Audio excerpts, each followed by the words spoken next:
Hi, guys, gals, all my new pals, and all my friends and folks out there. Welcome back to another fanfic reading with your girl, Hope Love.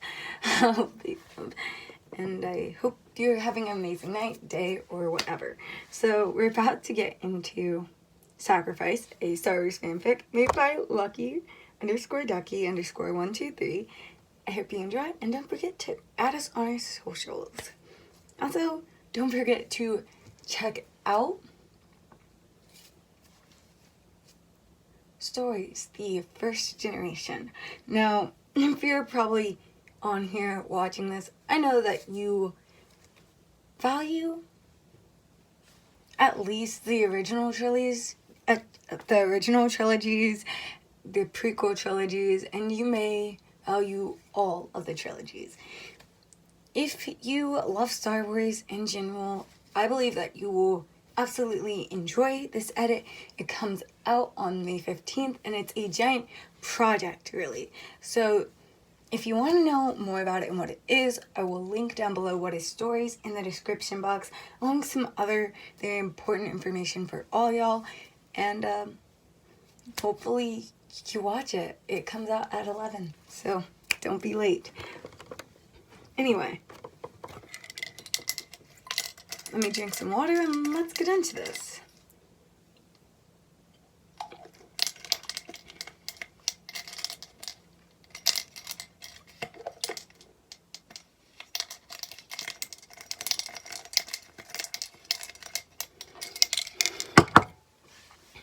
Luke leaned over the unconscious man, uncertain of what to do. He tapped him lightly with the toe of his boot and sighed when the man, Anakin, did not move. But he couldn't just leave him there. He had attacked him.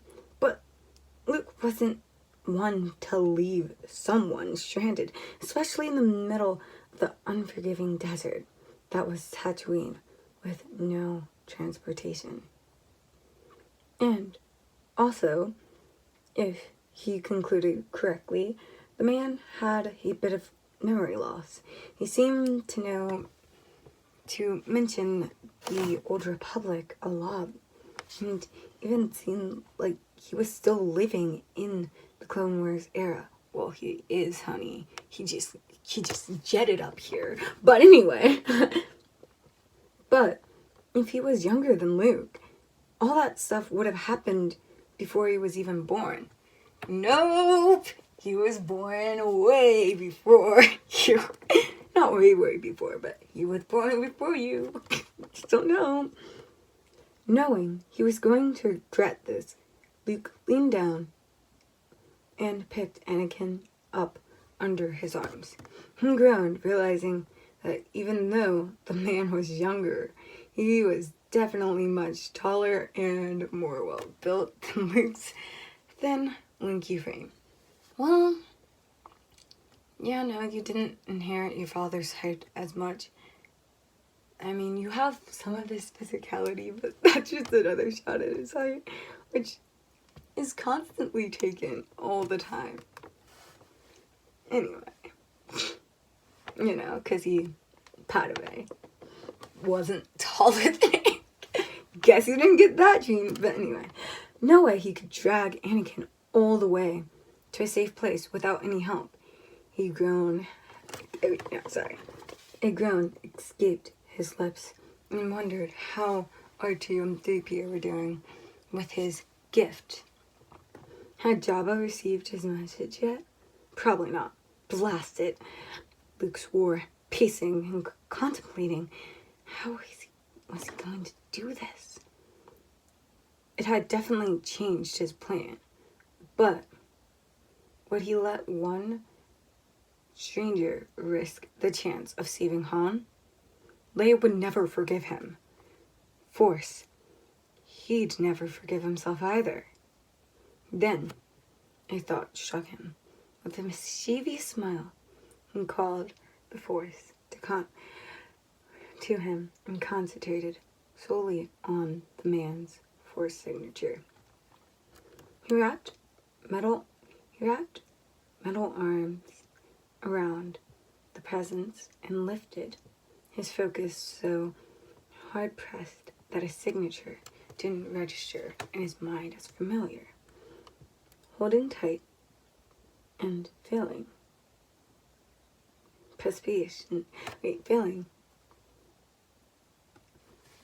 inspiration slide down his forehead at the combined heat and effort of force usage.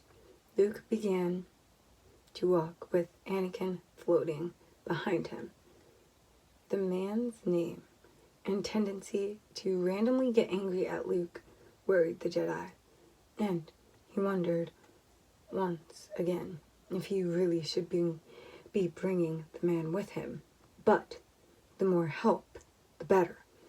He wasn't leaving Han with Hut any longer than he had to be. It was his fault he was there anyways. Luke's thoughts trailed off as memories of Bespin had struck him hard. He shook it off, putting his focus back on the levitation. As Jabba's palace came into view, he sighed, hoping Anakin would awaken soon. I really hope this works, Luke thought nervously, gliding Anakin by his side and lowering him by a sand dune.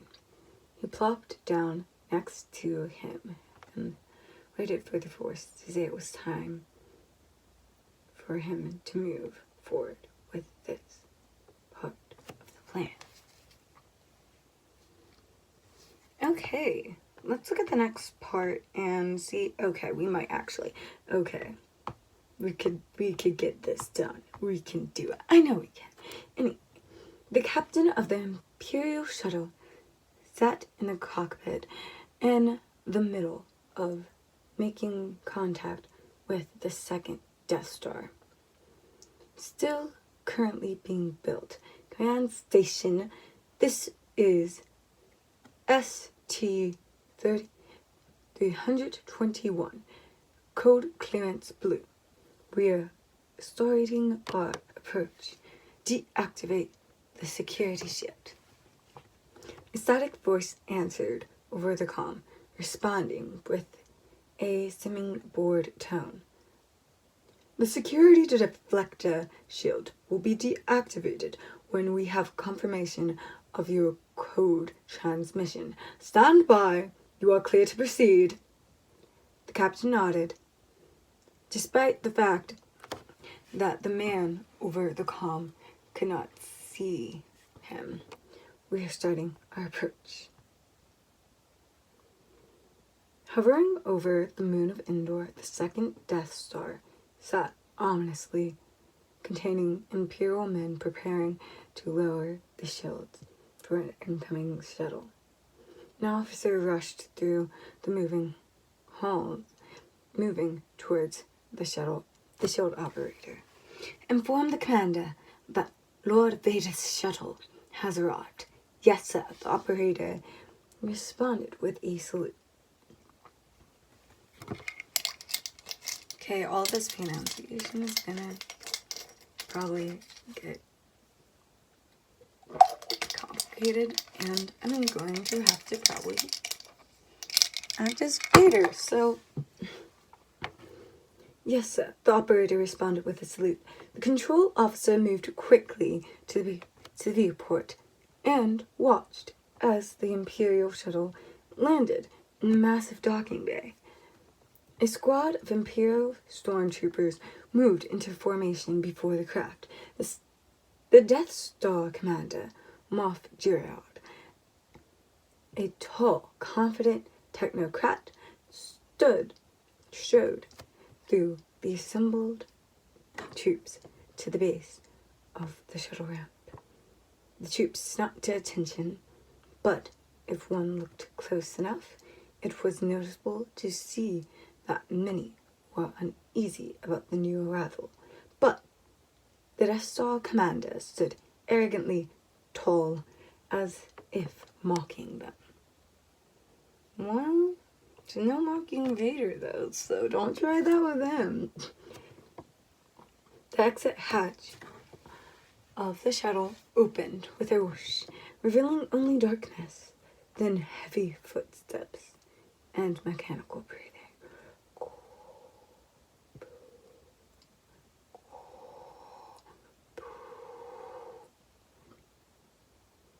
Echoed amongst the docking bay, casting an eerie silence through the troop.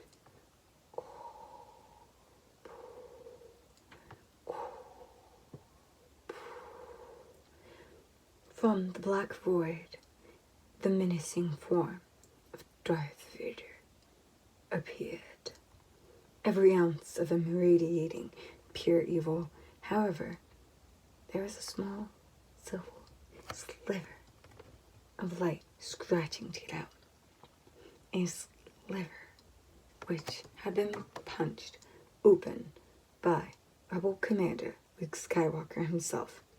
Not many people knew of this sliver, but Vader insisted on shutting that past part of himself out completely, not even registering it to be there.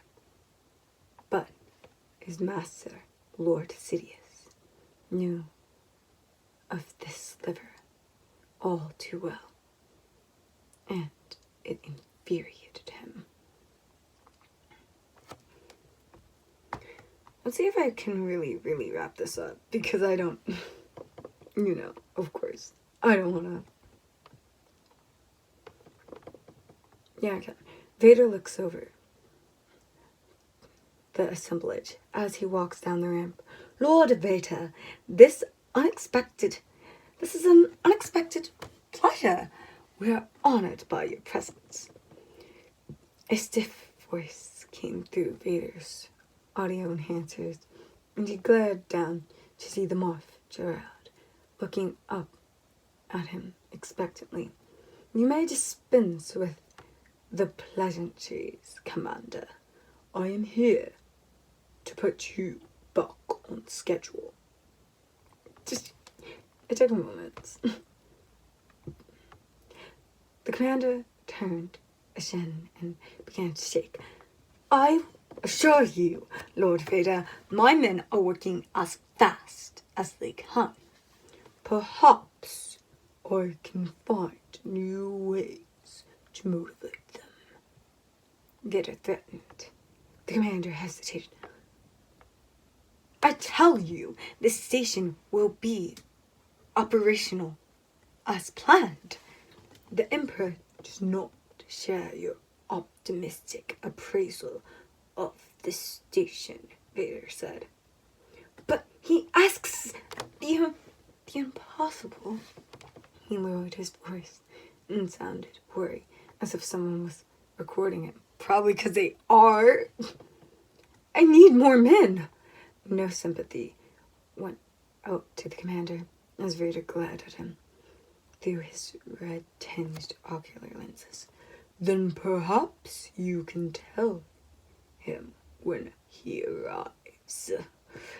This time, the commander lost all color of his face.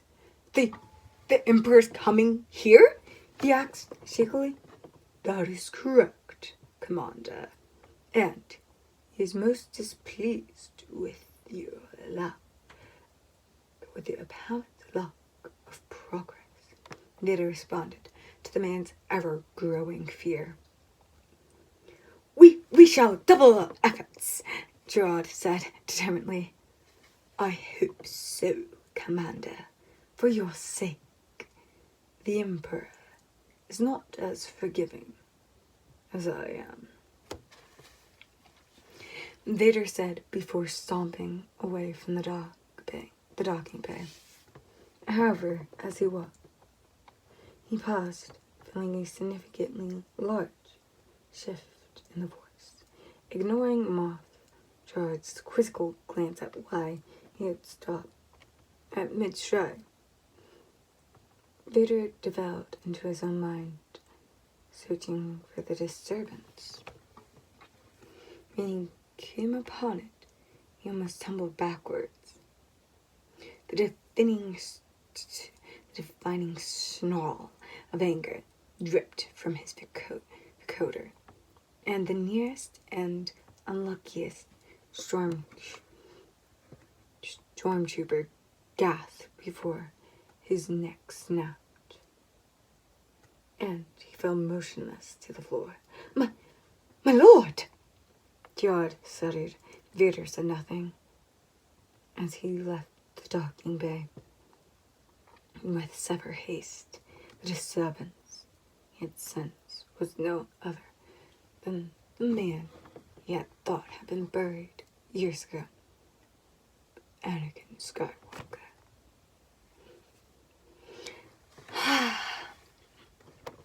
Well, anyway, we're going to do the author's note real quick and then wrap it up.